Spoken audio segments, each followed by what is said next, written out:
صحابہ کی شان میں گستاخی کرنے والوں کے ساتھ ان کی لڑائی نہیں ہوئی ہے. یہ آپ میری بات سمجھ لیں, یہ چیلنج ہے. دیوبندی, وہابی, یہ کہیں بھی صحابہ کی شان میں گستاخی کرنے والوں سے دو بدو لڑائی نہیں ہوئی ہے. بلکہ کیا کیا, خواہ وہ دیوبندی ہو یا شیعہ ہو, شیعوں نے مسجد پر حملہ کر دیا اور نمازیوں کو مار دیا, اور شیعوں کے امام باڑے پر دیوبندیوں نے حملہ کر دیا اور وہاں پر آدمی مار دیے. بولا یار بڑی جنگ ہو رہی ہے. بولا یہ کتنی جان دے رہے ہیں. کہیں سنی کو لوٹ لیا اور ڈاکے میں قتل ہو گئے پنجاب میں. بولا ہمارے شہداء کی قربانیاں سنی انقلاب. تو سنی بولتے ہیں سنیوں کا یہ سادہ لو سنی, اور سنی سادہ لو ہوتے ہیں. بولا یہ صحابہ, یہ مداح صحابہ میں جلوس نکالتے ہیں, یہ عظمت صحابہ میں جلوس نکالتے ہیں, اور سرکار کی شان میں جلوس کو یہ بدعت کہتے ہیں.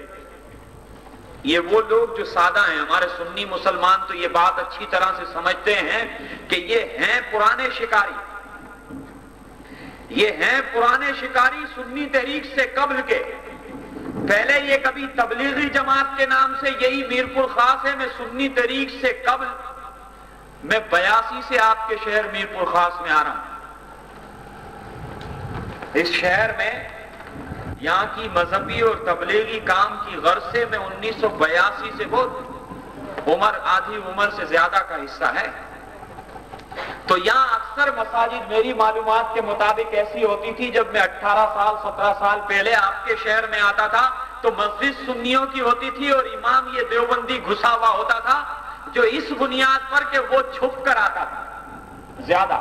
بلکہ ہمیں یہاں کے اس وقت کے اسلامی بھائی یہ بتایا کرتے تھے کہ بعض دفعہ تو یہ سنی بن کر اور بعض دفعہ سنی بیچارے سادہ ہوتے تھے. بولا نماز ہی تو پڑھنی ہوتی ہے, ان کے پیچھے نماز تو اپنی پڑھنی ہوتی ہے نا, امام کا کیا ہے, امام تو جو بھی چاہے نماز اپنی ہو جاتی ہے. یہ لوگوں کی اپنی منطق ہے. یہ مال خریدتا ہے تو ٹھوک بجا کر خریدتا ہے, یہ سودا سلوک کاروبار کرتا ہے تو ٹھوک بجا کر کرتا ہے, شادی کرتا ہے تو سب مسئلوں میں ٹھوک بجا کر کرتا ہے, مگر ایمان ٹھوک بجا کر نہیں رکھتا, بولتا نہیں. جبکہ نماز جو ہے وہ اپنے مال سے, اپنے لین دین سے, دنیا کے ہر معاملات سے یقیناً یہ ایمان کا حصہ ہے.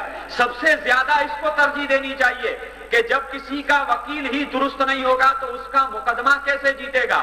تو یہ میرپور خاص جو آج سے میں, آج ہو سکتا ہے ماحول بدل گیا ہو, آج کا یہاں کے حالات بدل گئے ہوں, ورنہ جب میں 18 سال قبل 17 سال قبل آتا تھا تو کہا مساجد سنیوں کی ہے, دیوبندی امام سنی بن کر آئے ہیں. اور اب کئی مساجد ایسی ہوگی جو کل وہاں صلاۃ و سلام ہوتا تھا, حضور غوث پاک کے جناب والا ترانے گائے جاتے ہوں گے, حضور غوث پاک کی 11ویں منائی جاتی ہوگی, مگر آج دیوبندیوں نے قبضہ کر لیا ہوگا. تو یہ انتظامیہ بھی سمجھتی ہے, اکثریت ان کی ہے, مساجد ان کی ہے, یہ کام کرتے ہیں. یہ سنی بڑھ کر انتظامیہ کے ساتھ جاتے ہیں. جیسے آج بھی اس جلسہ کرنے میں دقت ہوئی ہوگی, مانا ڈی سی ایسا نہیں کرتا ہوگا, اے سی ایسا نہیں کرتا ہوگا, تو پولیس والوں میں یہ گھسے ہوئے ہوتے ہیں اور یہ روب دبدبا جماتے ہیں. یہ وہ وقت اور تھا کہ سنی جناب والا یتیموں مسکینوں کی طرح تمہارے سامنے ہاتھ باندھ کر کھڑا ہوتا تھا, کبھی سلام کے مسئلے میں کھڑا ہو جاتا تھا. ہماری مسجد میں دیوبندی آ گئے ہیں, سلام نہیں پڑھنے دیتے, کبھی وہابی آ جاتے تھے, ہماری آبادیوں میں تبلیغ کرتے تھے, اور ہم اے سی کے دفتر کے بعد, ڈی سی کے دفتر کے بعد انتظار کرتے تھے. آج یہ پہلی بار جلسہ کر کے جا رہے ہیں. ہم یتیم و مسکین نہیں ہیں.